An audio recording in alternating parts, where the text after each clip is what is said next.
Hello guys, welcome to A D today. आज हम लोग bachelor of science in nutrition and dietetics course के बारे में देखने वाले हैं, जिसे बीएससी न्यूट्रिशन एंड डाइटेटिक्स कहते हैं। इसका पहले हम लोग एलिजिबिलिटी क्राइटेरिया देखते हैं।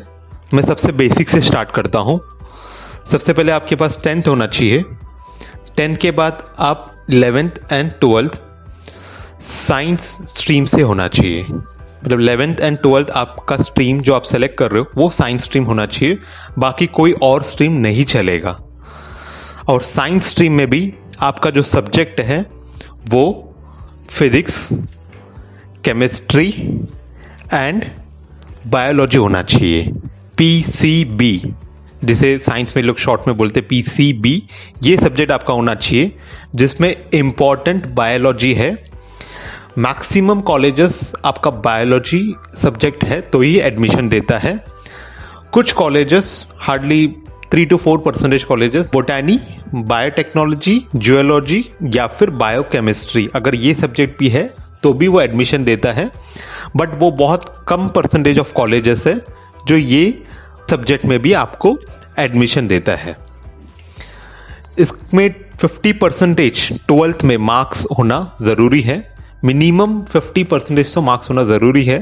बट स्टूडेंट्स, मैं आपको बोलूँ कि मैक्सिमम लेके आने की कोशिश करो, बिकॉज इसका जो कट ऑफ मार्क्स है वो बहुत ज़्यादा होता है। कुछ कॉलेजेस में 80% में ही इसका पूरा एडमिशन फुल हो जाता है। कुछ कॉलेजेस में 70, 65 तक जाता है।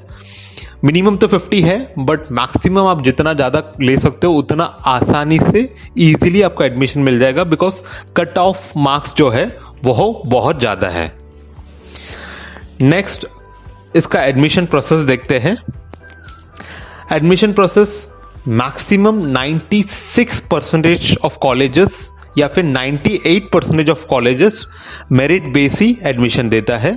मतलब आपका 12th में जो परसेंटेज है वो परसेंटेज को देखकर ही आपको एडमिशन दिया जाएगा। जितना ज़्यादा परसेंटेज उतना पहला एडमिशन। और कुछ 3 to 4% ऑफ कॉलेजेस है वो एंट्रेंस एग्जाम कंडक्ट करता है, इसलिए मैंने एंट्रेंस एग्जाम को बहुत छोटा रखा। एंट्रेंस एग्जाम में जनरल एंट्रेंस एग्जाम रहेगा जिसमें बायोलॉजी के बारे में भी पूछा जाएगा। उस एंट्रेंस एग्जाम को जो क्लियर करता है, उनको क्लियर करके जो सबसे ज़्यादा मार्क्स लेके आता है उनको एडमिशन दिया जाता है। और ये जो कोर्स है वो 3 years का कोर्स है। नेक्स्ट, हम लोग इसका जॉब्स के बारे में देखने वाले हैं। पहला हम लोग इसका जॉब प्रोफाइल देखते हैं। अगर आप BSc in nutrition and dietetics करोगे तो आपको क्या क्या जॉब मिलेगा, जैसे जॉब प्रोफाइल आपका क्या क्या रहेगा। तो आप न्यूट्रिशनिस्ट बन सकते हो, डाइटिशियंस बन सकते हो, food quality manager, clinical dietitian, nutrition specialist, ये आपका जॉब प्रोफाइल रहेगा। या फिर जॉब रोल रहेगा कि आप कहीं पर फूड क्वालिटी मैनेजर जैसा काम कर रहे हो, कहीं पर आप न्यूट्रिशन स्पेशलिस्ट बनकर काम कर रहे हो, ये आपका जॉब प्रोफाइल रहेगा। और एम्प्लॉयमेंट एरिया, जॉब कहाँ, कौन से जगह पर, कौन से डिपार्टमेंट में, कौन से एरिया में जॉब मिलेगा, वो आपको हॉस्पिटल में जॉब मिल सकता है।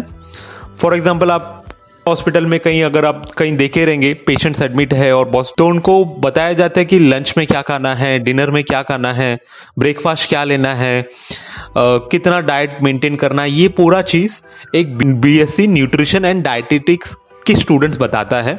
तो इसके लिए हॉस्पिटल्स में, इनमें बहुत सारे हॉस्पिटल में इनको काम मिलता है। नर्सिंग होम फैसिलिटीज़ हो गया जहाँ पर इनको काम ज़्यादा मिलता है। कैटरिंग डिपार्टमेंट, हेल्थ डिपार्टमेंट में भी जॉब मिल सकता है। गवर्नमेंट सेक्टर में, हाँ आपने राइट सुना, गवर्नमेंट सेक्टर में हेल्थ डिपार्टमेंट में आपको मिल सकता है। जहाँ पर भी गवर्नमेंट सेक्टर में फूड क्वालिटी कंट्रोल होता है वहाँ पर भी आपको ऐसे हेल्थ डिपार्टमेंट में आपको जॉब मिल सकता है। और रेस्टोरेंट, जो बड़े बड़े 5 स्टार रेस्टोरेंट्स होते हैं, उनका डाइट्स का अलग मेनू ही होता है। ये मेनू डिसाइड करना, कितना कैलोरी रखना, ये सारा चीज़ भी ऐसे स्टूडेंट्स को मिलता है। एम्प्लॉयमेंट एरिया है और ये जॉब प्रोफाइल है। ओके, नेक्स्ट हम लोग सैलरी देखते हैं।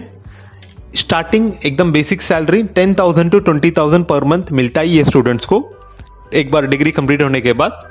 और मैक्सिमम ये आप इन्फिनिटी कमा सकते हो, ये आपके टैलेंट के ऊपर है। आप जितने साल इसमें किसी के अंडर अगर आप प्रैक्टिस करोगे या फिर कहीं हॉस्पिटल में आप काम करोगे, जितना साल आप इसमें निकालते हो उतना ज़्यादा आप कमा सकते हो। Okay, thank you.